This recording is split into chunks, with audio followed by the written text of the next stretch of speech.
अब मैं आपको पाठ्य पुस्तक 2.3 का पूरा हल बताऊंगा। तो अब मैं आपको कराऊंगा प्रश्नावली 2.3 का पहला क्वेश्चन। सबसे पहला है, प्रमाणित कीजिए कि 5 माइनस रूट 3 एक अपरिमेय संख्या है। सबसे पहले तो हमें इसको सिद्ध करना है कि 5 माइनस रूट 3 एक अपरिमेय संख्या है। सबसे पहले तो ये ध्यान देना है कि हम पहले सिद्ध कर चुके हैं प्रमेय 2.4 में कि रूट 3 एक अपरिमेय संख्या है। ये हम पहले ही सिद्ध कर चुके हैं और अब हमें करना है 5 माइनस रूट 3। 5 माइनस रूट 3 एक अपरिमेय संख्या है। तो सबसे पहले लिख लेंगे 5 माइनस रूट 3। ठीक है। अब प्रमेय 2.4 के अनुसार हम पहले मानते हैं जो भी हमें सिद्ध करना है उसको हम परिमेय संख्या मानते हैं। तो मान लिया कि इसके विपरीत मान लिया 5 माइनस रूट 3 एक परिमेय संख्या है। कैसा भी क्वेश्चन आ जाए अपरिमेय वाला का, जिसमें आपको सबसे पहला तो यही करना है कि जो भी दी गई संख्या प्रश्न में आपको पहले फर्स्ट स्टेप तो यही करना है कि दी हुई संख्या आपको परिमेय संख्या माननी है। अब परिमेय संख्या होती है p बटे, जिसको हम लिख सकते हैं p बटे q के रूप में। ठीक है। अब मान लिया कि 5 माइनस रूट 3 एक परिमेय संख्या है। अब परिमेय संख्या होती है p बटे q, यानी कि हम लिख सकते हैं इसको a बटे b। अब a बटे b क्या है, यहाँ पर दोनों क्या है, पूर्णांक है जो कि होने चाहिए सह अभाज्य। a, b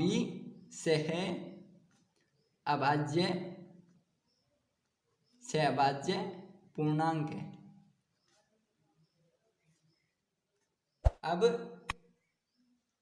ये a और b सह अभाज्य क्या होते हैं, अभाज्य संख्या होती है जिसमें खुद का और एक का भाग जाए सिर्फ, यानी कि 2, 3, 5।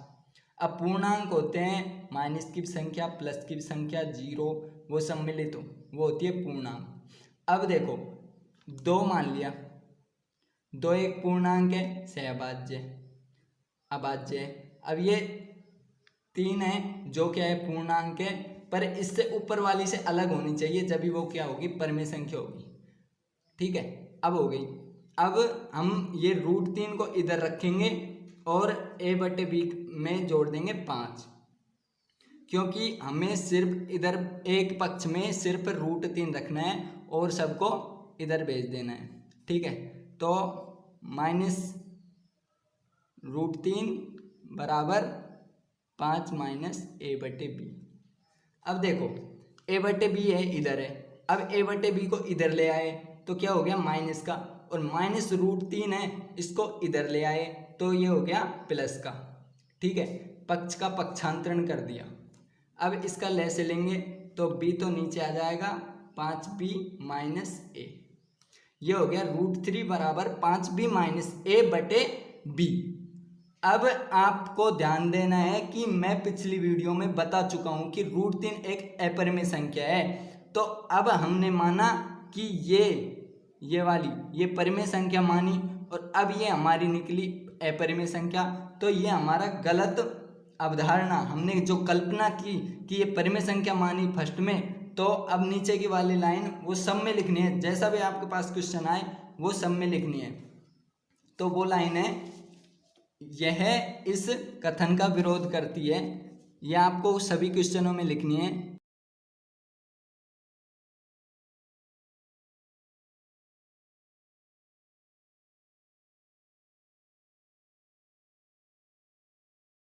अब ये जो मैंने लाइन लिखाई है, ये आपको हर क्वेश्चन में ये लाइन लिखनी है। सिर्फ आपको बदलना क्या है, बदलना है जो भी रूट में दी हुई संख्या यहाँ पे लिखनी है, और जो भी क्वेश्चन में पूरी दी हुई संख्या यहाँ पे लिखनी है, और सब आपको ऐसे के ऐसे लिखनी है। तो सबसे पहला क्वेश्चन है 196 के अभाज्य गुणनखंडों के घातों का योगफल ज्ञात कीजिए। अब सबसे पहले तो पूछा है कि इसमें 196 का अभाज्य गुणनखंड ज्ञात करो, फिर उनकी जो घात आएगी अभाज्य गुणनखंड की, उनके घातों का योगफल ज्ञात करना है। तो सबसे पहले तो हमें करना है कि 196 196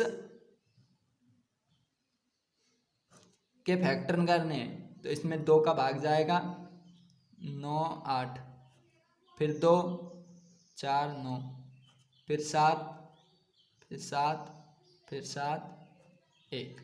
सबसे पहले तो इसका अभाज्य गुणनखंड करना है। अभाज्य गुणनखंड अगर आप नहीं जानते तो उसके पूरे मेथड, जो पूरे 2 का भाग कैसे जाता है, 3 का भाग कैसे देते हैं, 7 का भाग, 5 का भाग, पूरा जो नियम के अनुसार है, जो मैंने एक वीडियो में बता चुका हूँ, जो आपको ऊपर आपको आई बटन पर या नीचे डिस्क्रिप्शन में मिल जाएगा। ठीक है। अब 196 इसके हो गए अभाज्य गुणनखंड, हो गए 2 गुणा 2 गुणा 7 गुणा 7, यानी कि अब बोल रहा है इसकी घात। अब घात बनाओ तो 2 की पावर 2, 7 की पावर 2, 2 कितनी बार है, 2 बार, 7 कितनी बार है, 2 बार। घातों का योगफल, घाते 2 और 2, अब घातों का योगफल हो गया, घातों का योगफल, घातों का योगफल हो गया 2 + 2 बराबर 4। ये पिछली एग्जाम में आ भी चुका है, 2018 के में आया है शायद। तो 2 संख्याओं का गुणनफल 1080 है, उनका HCF 30 है, तो उनका LCM ज्ञात करना है। अब देखो 2 संख्याओं का गुणनफल दे रखा है, HCF दे रखा है, LCM पूछ रहे हैं, तो हमें एक सूत्र याद आना चाहिए कि 2 संख्याओं का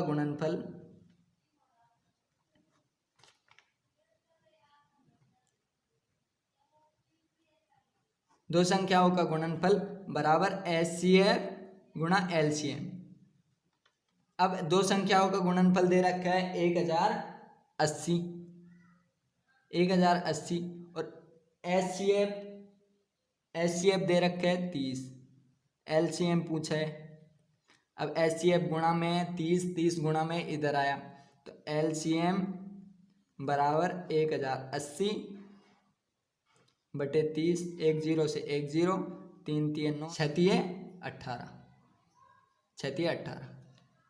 अब हमारा नेक्स्ट क्वेश्चन है 441 बटे 2 की पावर 2, 441 बटे 2 की पावर 2 गुणा 5 की पावर 7 गुणा 7 की पावर 2 का दशमलव प्रसार बताना है हमको कि ये शांत है या अशांत है। तो सबसे पहले जब ये अशांत और शांत की प्रश्नावली मैंने पढ़ाई, तब मैंने बता दिया कि शांत तो तब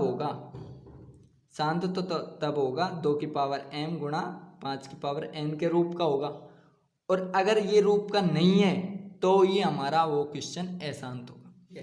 अब देखो ये संख्या है 2 की पावर 2, 5 की पावर 7, ये तो हमारी, अगर ये दोनों होती तो हमारा शांत होता, पर इसमें 7 की पावर 2 और है, तो इसको सॉल्व करेंगे हम।